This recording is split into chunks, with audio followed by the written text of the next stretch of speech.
Boa noite a todas, a todos. Fico muito feliz pela presença de vocês aqui, dia 21 de julho,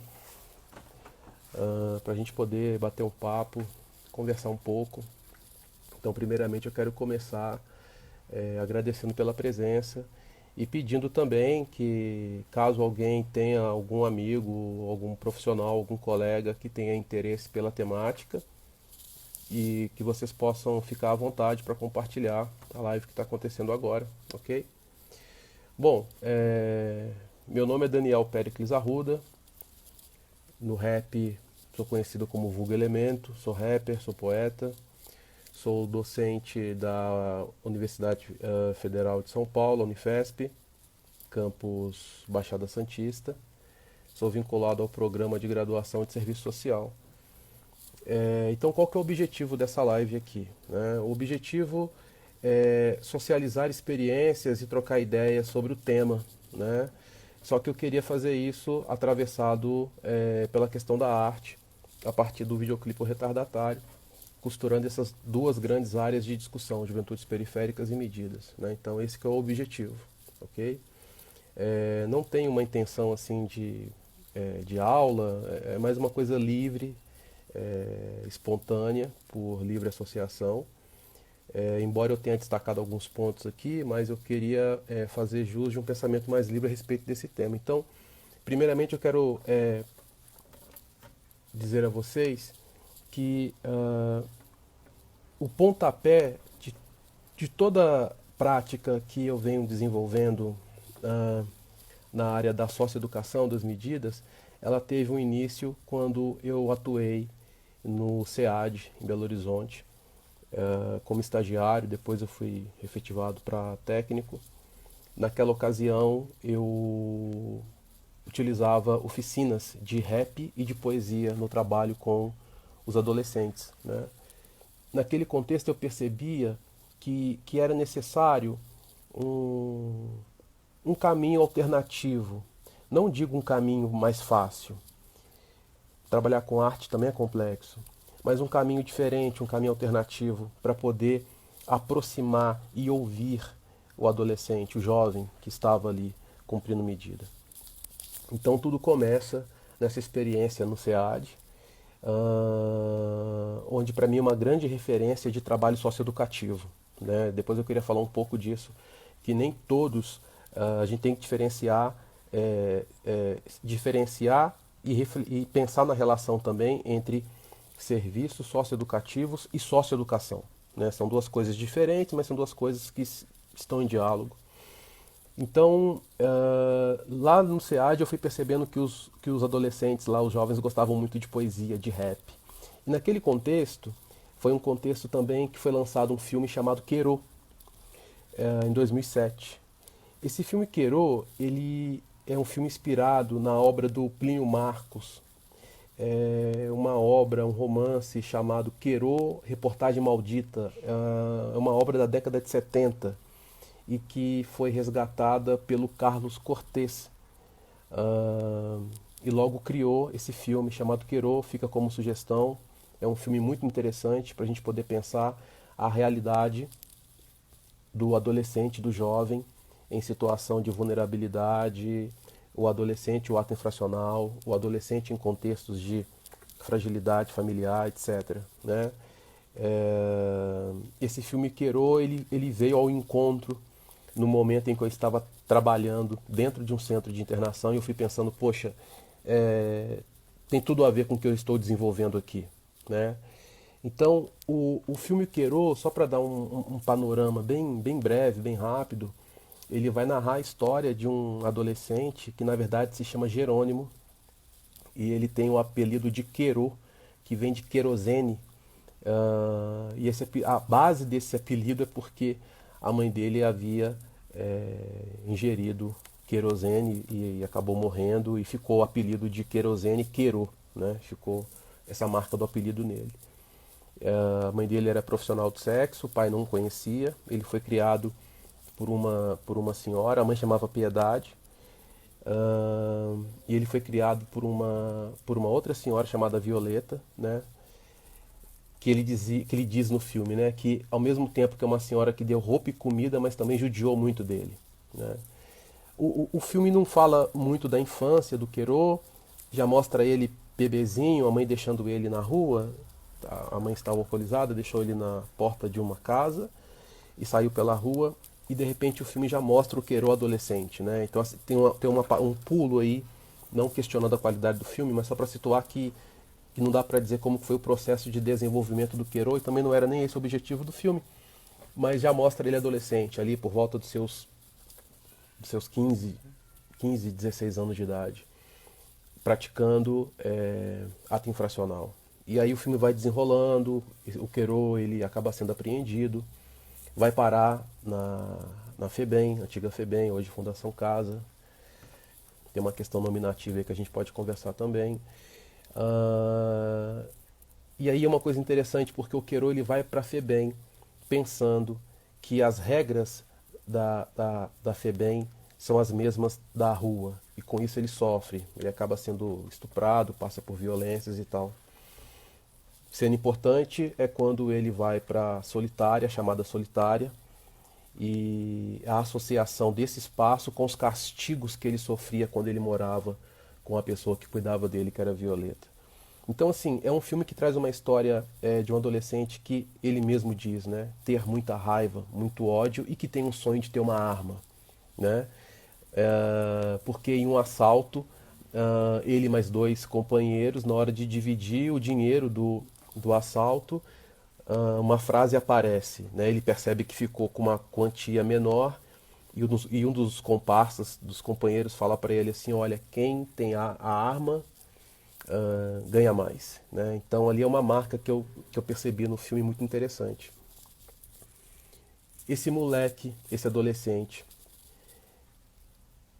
percorre ruas, percorre caminhos, à procura de um lugar, né? Então esse filme me chamou muita atenção. Esse filme me fez resgatar, me fez lembrar de outros filmes, como por exemplo Pichote, como por exemplo Cidade de Deus, né? Então o Querot é um filme que dialoga com outros filmes, né? Ele foi filmado na Baixada Santista, é um retrato tendo por finalidade de retratar a realidade de muitos adolescentes da região portuária de Santos. Então ele faz essas referências com outros filmes para a gente poder pensar essa realidade do adolescente. E eu diria que, tanto quanto menina ou menino, que a gente sempre tem um costume, às vezes, de associar a questão do ato infracional, das medidas, com os meninos. Então a gente tem que considerar aí uma questão de gênero no debate das medidas socioeducativas, que é muito importante também, né? Acho que é possível a gente abrir a partir desse filme, embora seja ele não trata dessa diversidade que há. Então, assim, tem um depoimento que eu queria ler ele aqui, que eu uso esse depoimento no clipe. Antes do clipe surgiu a música, né? Que é uma narrativa, uma parte introdutória, que ele fala assim, o depoimento, uma narrativa quando ele está lá na Solitária, que ele brigou com outro adolescente, e em um momento de muita solidão, raiva, ele começa a chorar. Então ele diz o seguinte, numa, numa análise numa análise existencialista, ele, em um conflito, em um questionamento, ele diz o seguinte: por que, mãe? Por que você me pôs no mundo? Ao que tu fez comigo, mãe? Porra, mãe. Eu nunca fui nada, sempre me fudi. Vivo de favor, durmo de favor, como de esmola. Isso presta, mãe? Isso acaba com a gente. Isso deixa a gente ruim, mãe. Mas eu vou arrumar uma arma. Juro, mãe. Por essa luz que me ilumina. Eu vou ser o Querot. Aí tem uma parte inaudível, não compreendi muito bem. Na sequência ele fala: vou mandar ver, mãe. Então, esse depoimento me chamou muita atenção. E a partir daí eu escrevo a letra O Retardatário, né? Eu compus o rap. Acho que valeria a pena, para não ficar cansativo, eu cantar aqui para vocês, hein? Não sei se vocês vão se sentir confortáveis em me ouvir cantar a música muito, muito pequena. O que o moleque pensa, com a quadrada na mão e a maldade na cabeça, sem amigos, família e teto, sem amor e sem afeto. Eu vou pra guerra, eu vou ripar, tá ligado? A rua é minha casa, lá você vai me encontrar embaçado, viver no fracasso. Nessa corrida eu sou retardatário. Mãe prostituta, pai desconhecido na FEBEM, sem ninguém e com muitos inimigos. Como vou amar sendo que não sou amado? Como vou amar sendo maltratado? Sou viciado pelo ódio e a vingança. Só vivo do resto, não sei o que é bonança. A linguagem do crime assusta, o retardatário corre atrás de ajuda. Na vida não há retas e sim muitas curvas. Há ouvidos, mas não há escutas. Aí, falar da cátedra é fácil, fácil. Veja de perto que eu passo, passo, tudo é escasso e improvisado, não tenho documentos, roubar é meu trabalho, eu quero consumir ou é só você que pode? E no Morumbi, na Pampulha e nos shoppings, a sociedade tem duas partes. Seu filho, toma cuidado, você não sabe só porque é bonitinho, faz faculdade, já comprou na minha mão pó e crack. Depois eu sou menor periculoso. A erva daninha do povo. Eu sou o queiro transformado socialmente, tipo assim, eu sou um pouco da sua mente. Então veja bem, foi todo um contexto, né, de oficinas, vem o filme, essa narrativa do Queiro me captura e eu tentei fazer a letra como se fosse o próprio Queiro escrevendo, né? Eu faço uma interpretação aqui como se fosse ele mesmo falando da vida dele e o retardatário vem daí. É um adolescente que sempre corre atrás, mas sempre fica em desvantagem. É uma linguagem muito utilizada em corridas de Fórmula 1, né? Em que os primeiros colocados acabam dando uma volta completa, passando na frente daquele carro que fica para trás. E essa é uma marca que ficou muito para mim, desses adolescentes que têm alguma questão a ser analisada, a ser tratada, a ser escutada, e isso não é percebido, isso não é identificado, isso não tem o devido valor e reconhecimento humano de cuidado, e ele acaba, nessa metáfora da estrada, da corrida, ele acaba ficando em desvantagem, né? Não é uma desvantagem, é uma desvantagem social, é uma desvantagem subjetiva, é uma desvantagem humana, né? Onde os recursos são escassos e a possibilidade de existência são mínimas. E a afirmação da arma é uma questão muito interessante. A gente tem que avaliar não por uma questão, por uma via moral entre certo e errado, mas pela simbologia dessignificante da arma, né? É uma mensagem que fica.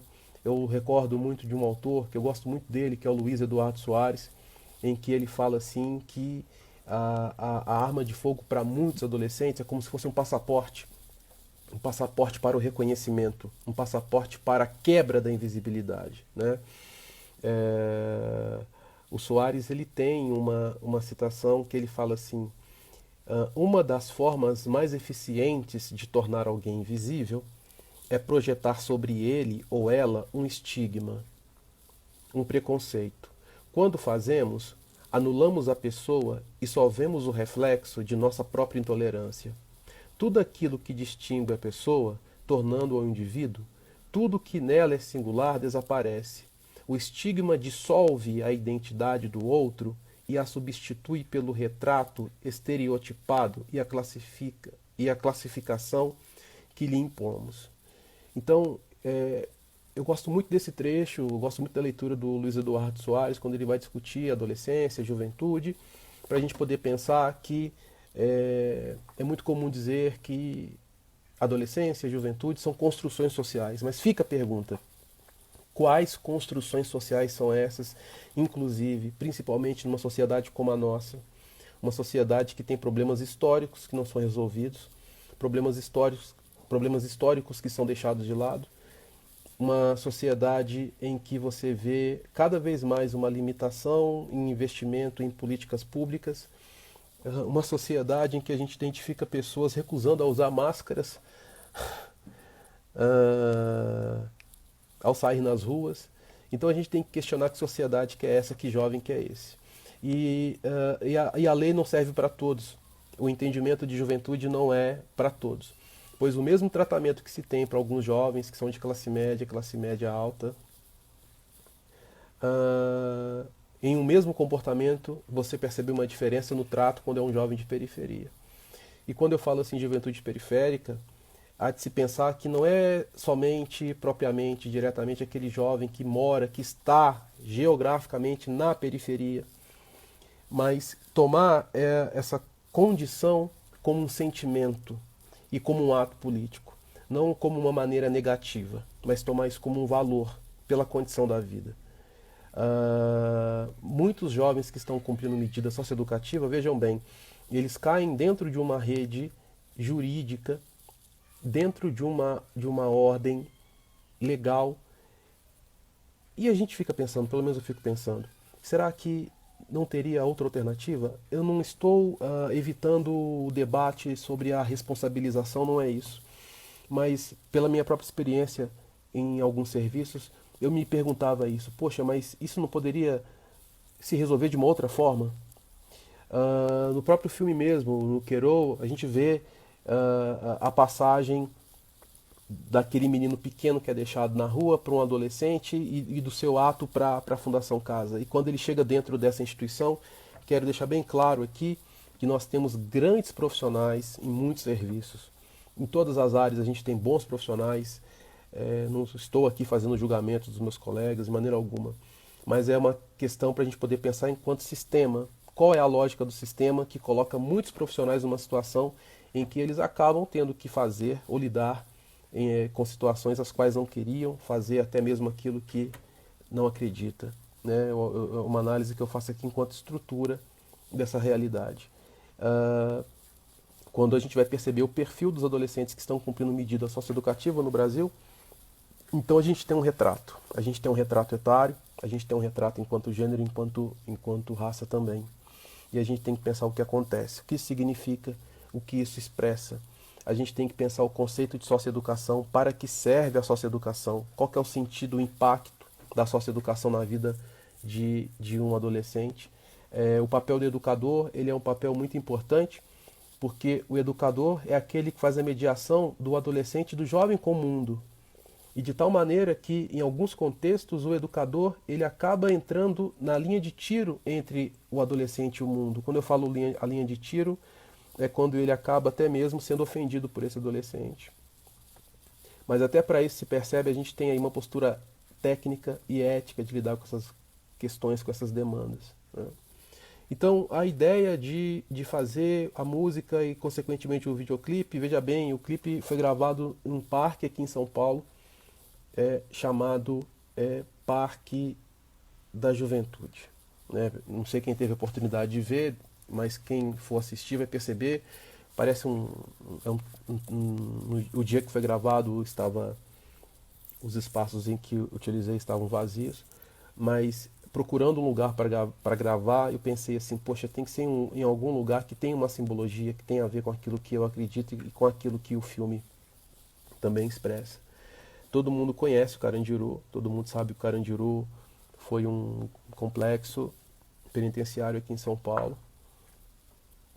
criado em 1920, ficou muito conhecido no começo dos anos 90, em 1992, pelo massacre do Carandiru, né, onde foram assassinados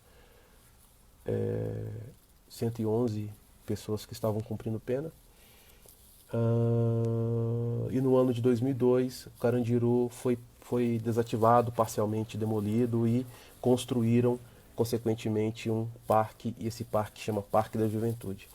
Então, quem fica na zona norte aqui de São Paulo, então veja bem, quem não conhece a história, quem passa por esse lugar, pensa que é apenas um parque, né? E não é apenas um parque, é uma maquiagem, eu chamaria aquilo de uma maquiagem de um grande extermínio que ocorreu nesse país. E a ideia não era fazer uma reprodução, uma nova roupagem daquilo que o filme traz, mas de tentar unir aquilo que o filme me tocou com aquilo que eu vivenciei e expressar naquele lugar uma chamada ressignificação desse lugar, né? Tipo, eu sei o que aconteceu aqui, né? Eu sei contra quem aconteceu, contra os retardatários. E essa que é a mensagem que eu queria deixar. Eu queria pensar com vocês aqui. Quem são os retardatários sociais, né? Quem são aqueles que são deixados para trás, né? E quem são aqueles que passam pela frente, né? E geralmente esses não ajudam, esses não olham, esses não compadecem. O retardatário ele é produzido pela velocidade em excesso do outro, ao invés de pensar que o retardatário é aquele que não corre tanto ou que está com problema de velocidade. Então é uma reflexão que fica. Bom, falei aqui bastante. Eu não consegui acompanhar aqui o chat aqui, mas a Laís está aqui.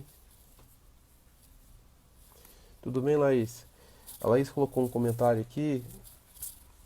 Será bacana você promover uma roda de conversa dentro da universidade sobre esse tema, uma reflexão importante aos profissionais. Sim, Laís, vamos pensar, seja tanto quanto pelas plataformas digitais, ah, ou presencialmente, quando a gente conseguir ultrapassar essa situação que a gente está nela. Mas é um tema que me toca muito e a sua dica é muito bem-vinda, né, de pensar esse debate de uma forma mais ampla, inclusive para poder pensar a condição da saúde do trabalhador, né. Eu tenho muito prazer por essa área, foi uma das áreas de trabalho que eu me senti muito realizado, mas é uma área que demanda também muito cuidado, né? Porque suga muito, requer muita energia, né? A gente tem que, na área social, na área da saúde, todas as profissões, né? A gente tem que pensar a condição da saúde, as condições de trabalho e as condições de saúde. Quando eu falo saúde de maneira bem ampla do trabalhador, da trabalhadora, né? É, esse é um aspecto importante. Tem um pessoal chegando, Diogo tá aí, Rubina, Eloá, Érica, Lucélia. Pessoal, não sei se alguém tem alguma questão. O objetivo aqui realmente era ser bem curto, tá bom? Não é uma aula, não é nada muito prolixo, porque eu acho que vocês devem estar cansados de tanta live que tem acontecido, né?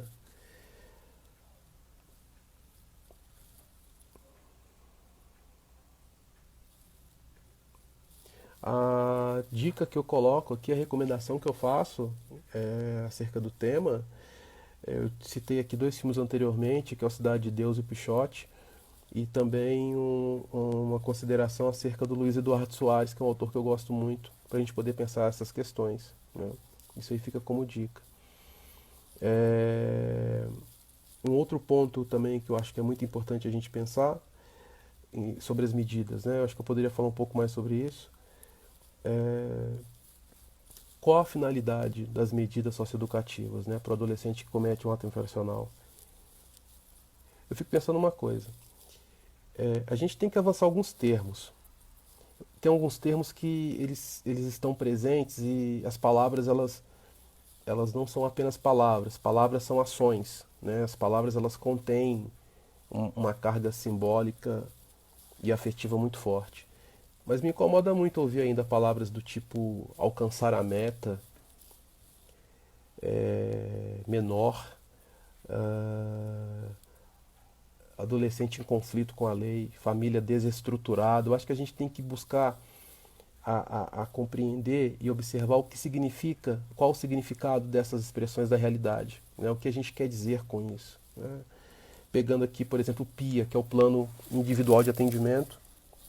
Eu acho que não sou contra o PIA, eu acho que é muito importante, mas é, é muito complicado a gente reduzir um plano de vida, uma condição em tão pouco tempo, independentemente do tempo. Eu acho que tem questões que elas ultrapassam o papel, elas ultrapassam o planejamento. Eu fico pensando até que ponto que o PIA contempla o desejo, Eu acho que o PIA não é uma questão, por mais que é dito que deve ser feito pelo adolescente, sua família, juntamente com o técnico, mas eu ainda sinto uma visão muito voltada para a questão da escola, família e emprego. Sendo que tem muitos adolescentes que não gostam da escola, não vão à escola porque a escola é um lugar de sofrimento, é um lugar onde o bullying acontece. Então, eu falo isso aqui com muito cuidado, não estou aqui criticando companheiros da educação, mas a gente tem que pensar o que significa essa questão a respeito da escola.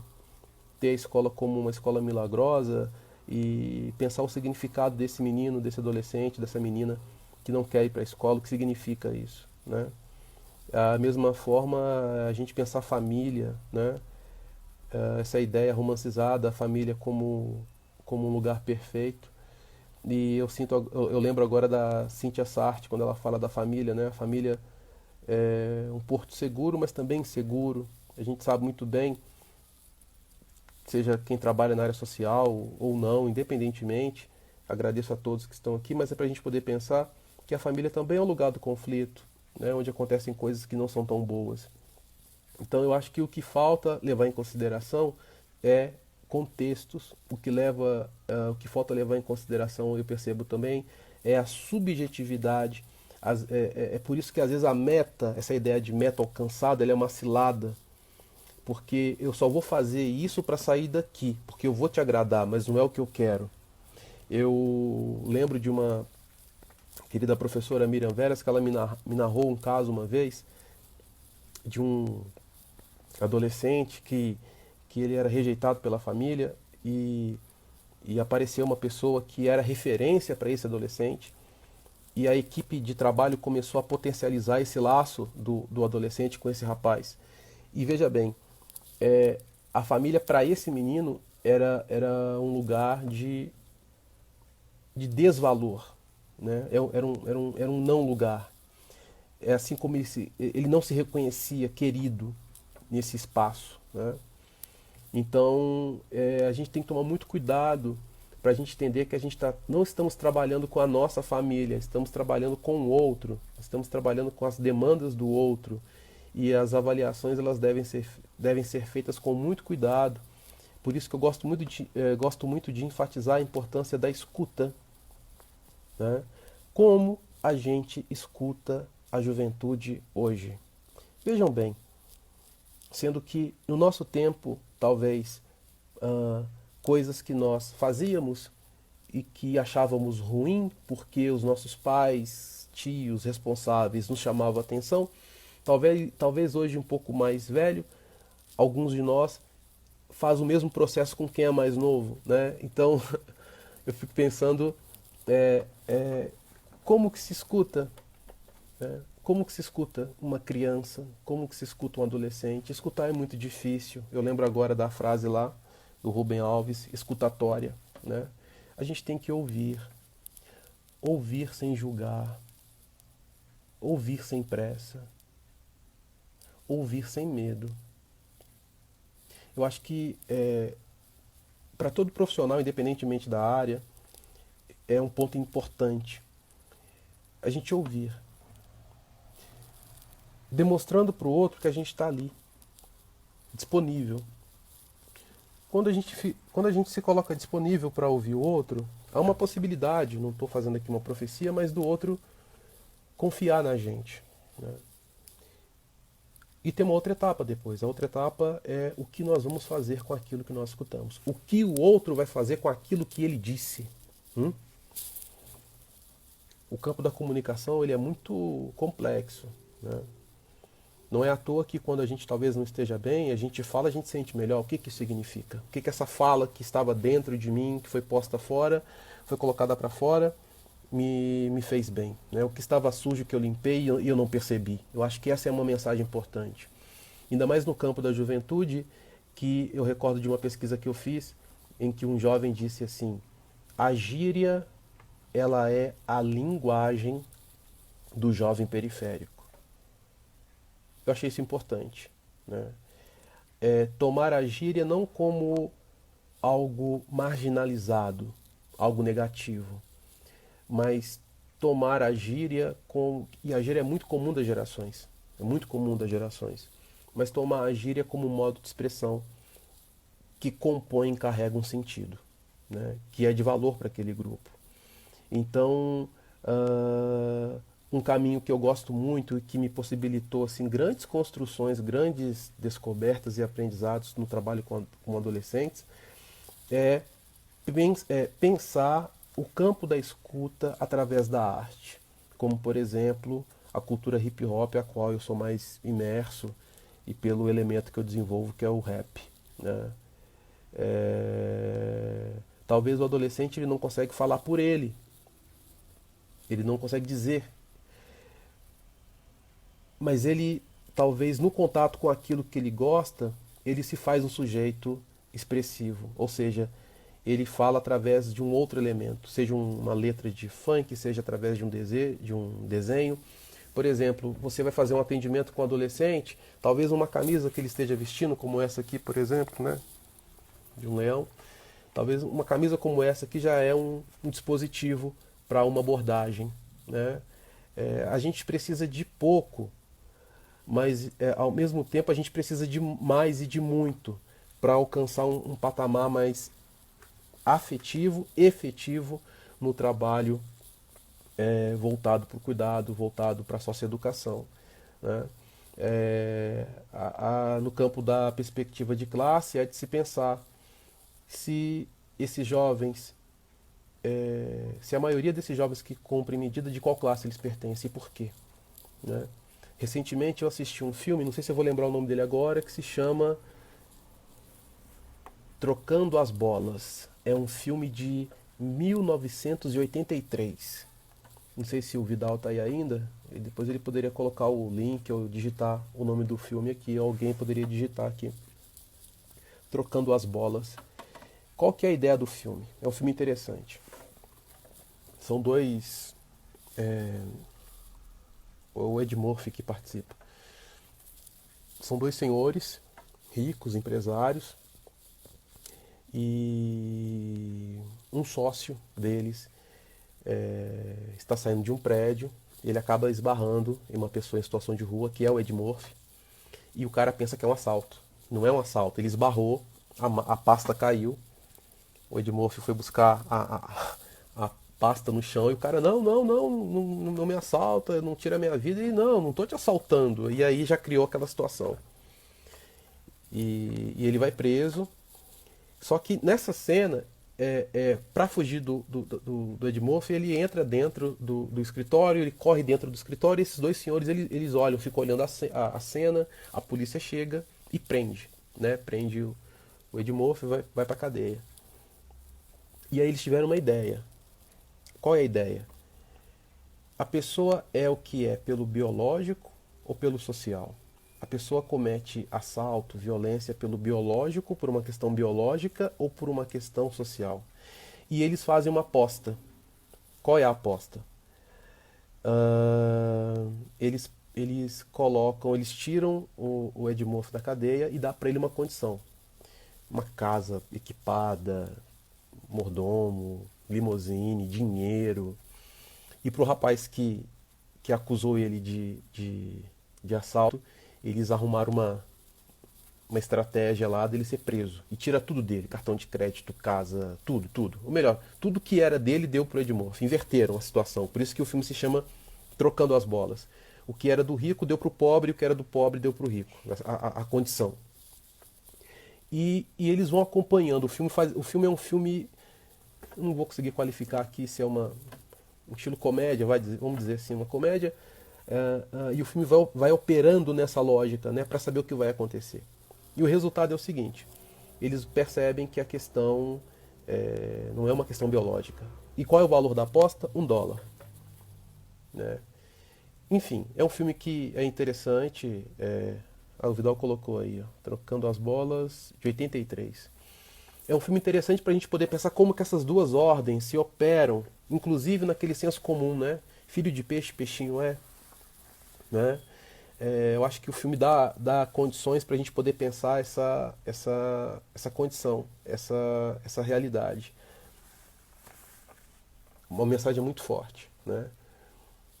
E, por fim, o social ali, ele aparece, claro, não como uma questão única, mas é demonstrado que a condição ela deve ser observada, analisada dentro dos contextos.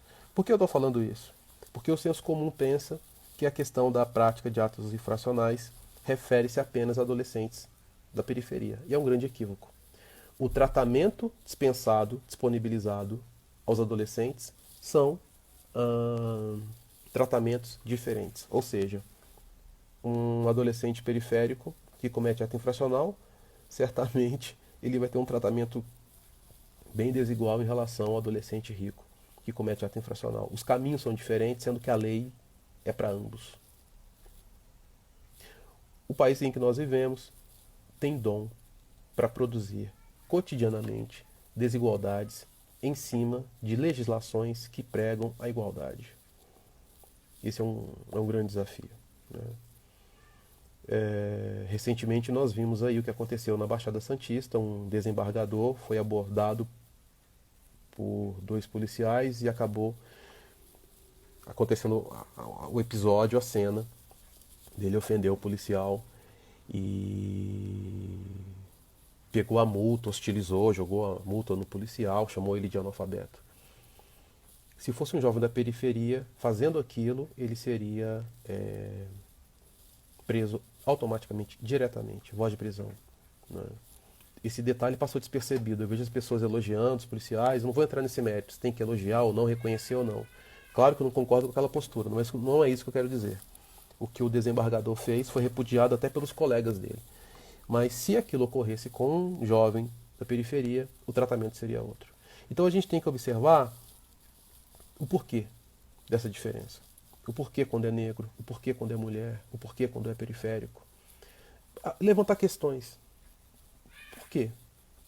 A pergunta é simples, gente. Eu não tenho aqui filosofias a oferecer.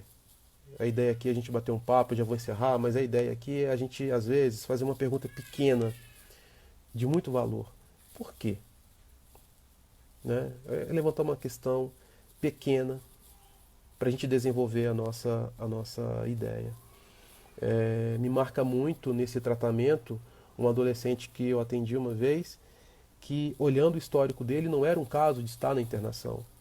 A internação serviu para ele como um abrigo diferente, como um serviço de acolhimento institucional. Diferentemente do centro de internação, ele já teve encaminhamentos para abrigo e ele fugia. Então o pensamento deve ter sido o seguinte: olha, vamos esperar, as armadilhas estão postas. E a desigualdade faz isso, ela coloca armadilhas para a gente poder cair. Quando ele cometeu ato infracional, agora ele está com 12, a gente manda ele para a internação. E assim foi feito, né? Porque a internação é contensiva, né? O adolescente ele é obrigado, diferentemente dele de quando ele está no SAICA, que ele deve, né, estar ali para ser protegido, mas a gente sabe muito bem que a questão das fugas, das evasões tem um significado diferente. Bom, eu não quero falar muito não, acho que a questão é muito complexa, tá bom? Eu não tenho finalidade de esgotar tema. Havia falado no começo que não é uma aula nem nada, é mais algumas reflexões para a gente poder pensar, tudo bem? Eu não sei se alguém aqui tem alguma questão aqui para... Eu vou ler aqui os comentários. Quantas horas agora? Já vai dar... Já está encerrando, né? Falta 10 minutos.